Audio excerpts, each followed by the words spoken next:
நாளென் செய்யும் வினைதானன் செய்யும் என நாடி வந்த கோளென் செய்யும் கொடுங்கூற்றென் செய்யும் குமரேசர் இரு தாளும் சிலம்பும் சதங்கையும் தண்டையும் சண்முகம் தோளும் கடம்பும் எனக்கு முன்னே வந்து தோன்றினே. யோகிராம் சுரத்குமார் யோகிராம் சுரத்குமார் யோகிராம் சுரத்குமார் ஜெயகுருராயா. உலகெங்கிலும் வாழ்ந்து கொண்டிருக்கும் கடவுளருள் டிவி நேயர்களுக்கு டாக்டர் சைதை ராஜாவின் அன்பான வணக்கங்கள். நாம் இப்பொழுது இந்த எபிசோடில் தினமும் ஒரு ஜாதக ஆய்வினை மேற்கொண்டு வருகிறோம். இந்த ஜாதகங்கள் எங்கிருந்து எடுக்கப்படுகின்றன என்று பார்த்தால் நம்ம கடவுளருள் டிவி கமெண்ட் பாக்ஸ்லேருந்து எடுக்கிறோம். நீங்கள் உங்கள் பெயர், date of birth, time of birth, place of birth ஒரே ஒரு கேள்வி கேளுங்க. ஒரு தடவை கேட்டால் கூட போதும். நம்ம கண்டிப்பாக நம்ம பதில் சொல்லுவோம்.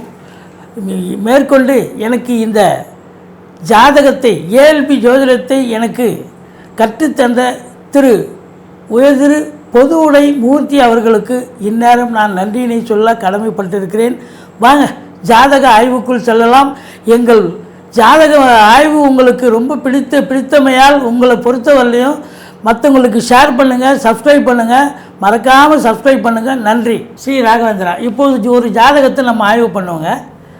இவர் 21/12/2001 பிறந்திருக்காரு. இன்றைக்கி என்ன வயசு நடக்குது அப்படின்னா 23 வயசு நடந்துக்கிட்டு. 4:20 PM சாயந்தரம் பிறந்திருக்கார். மணப்பாறையில் பிறந்திருக்கார். திருமணம் எப்பொழுது நடக்கும்னு கேட்குறார். இவருடைய ஜாதகத்தை ஜென்ரேட் பண்ணி பார்க்கும் பொழுது சனி பகவான் ரிஷபத்தில், குரு ராகு மிதுனத்தில், சூரியன் புதன் சுக்கிரன் கேது தனுசுவில், சந்திரன் செவ்வாய் கும்பத்தில் இருக்கிறார்கள். பிறப்பு லக்னம் என்பது ரிஷப லக்னமாக வருகிறது.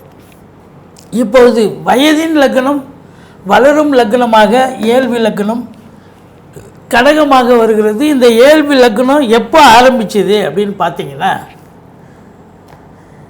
இங்கே 2/8/2017 2027 வரைக்கும் 10 ஆண்டு காலம் இதுதான் இயங்கும். இந்த ஏழ்வி லக்ன அதிபதி சந்திர பகவான் எங்கே இருக்கிறார் அப்படின்னா 7 8ஆம் இடத்துல இருக்கார். இருக்கலாமா? இருக்கக்கூடாது. லக்னாதிபதி இருக்கக்கூடாது. அடுத்தது இவங்களுக்கு ஆயில்யம், அதாவது இங்கே ஆயில்ய நட்சத்திரம் 2ஆம் பாதம் இயங்குது.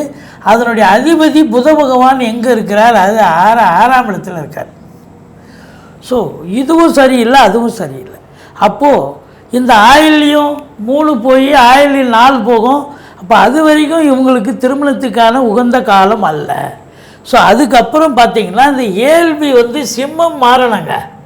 சிம்மம் ஏழ்வி மாறும் பொழுது எப்போ அப்படின்னா 2027 இந்த 3/8/2027 அப்புறம் லக்னாதிபதி இங்கே வந்துடுவார்.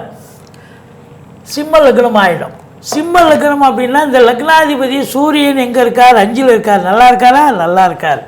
அப்போ 7ஆம் இடத்த அதிபதி என்று சொல்லக்கூடிய சனி பகவான் 10ஆம் இடத்துல இருக்கார். நல்லா இருக்காரா? நல்லா இருக்கார். இப்போ இதில் மக நட்சத்திரம் முதல்ல ஆரம்பமாகும். இந்த மகம் 1ஆம் பாதம் அதனுடைய அதிபதி கேது 5ல் இருக்கார். ஸோ அப்போ அப்படி இருக்கும்பொழுது மகம் 1 போது இங்கே வரும். மகம் 2ங்கிறது இந்த இடத்துக்கு D9 காட்டும். அப்போது இந்த 3/8/2027 இந்த லக்னம் மாறும்பொழுது திருமணத்துக்கான காலம் அப்படின்னு நம்ம சொல்கிறோம். இருந்த போதிலும் இதுலேயும் 1 வருஷம் தள்ளி தான் எல்லாம் D9 இங்கே வரும். ஏற்கனவே பார்த்துக்கிட்டு இருந்தாங்கன்னா இதில் கிடச்சிரும். இந்த மகம் 1லேயே முடிஞ்சிடும். பார்த்துக்கிட்டு இருந்தாங்கன்னா பொண்ணு கிடச்சி இதுவாகிடுச்சுன்னா ஓகே ஆயிடுச்சுன்னா. இல்லை அப்படின்னா உங்களுக்கு இதில் தான் நடக்கும். இதில் வாய்ப்பு ஒரு 50% இருக்குது. ஆனால் இந்த D9ங்கிறது 100% இருக்கிறது. அப்போது இவருக்கு லக்னம் மாறி ஓராண்டு பொறுத்து, அதாவது 13/9/2008 D9 அங்கே போகும். அந்த காலகட்டத்துக்கு கண்டிப்பாக திருமணத்துக்கான காலம். இப்போ பாருங்கள், 7ஆம் இடத்த அதிபதி சனி 6க்கும் 7க்கும் ஆதிபத்தியம் பெற்று ஒரு 10ல் உட்காந்துருக்காரு. இவர் லக்னாதிபதி சூரியன். அப்போ சூரியனுக்கும் சனிக்கும் பாருங்கள் சஷ்டாஷ்டகம் இருக்குது. 6 8 இருக்குது பாருங்கள்.